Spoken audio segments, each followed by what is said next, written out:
بسم الله الرحمن الرحیم حامدا ومصلیا ومسلما اما بعد.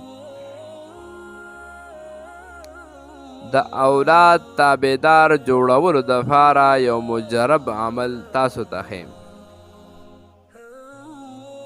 د چا چې اولاد وي او هغه اولاد تابعدار نه وي نو د هغه دپاره یو ډیره مجربه وظیفه ښیم، مختصره وظیفه ښیم.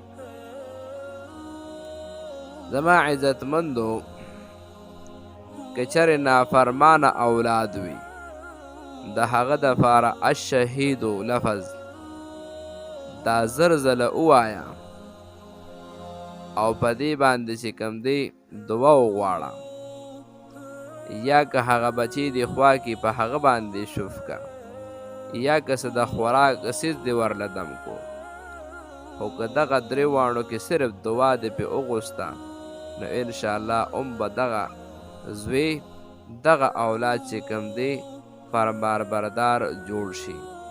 نو چې د څومره کسانو بچي نافرمانه وي نو د هغې دپاره دغه مختصره وظیفه زر کرته ویل، شواروز کې زر کرته ویل الشهیدو، انشاءالله دغه زوی به فرمان بردار جوړ شي.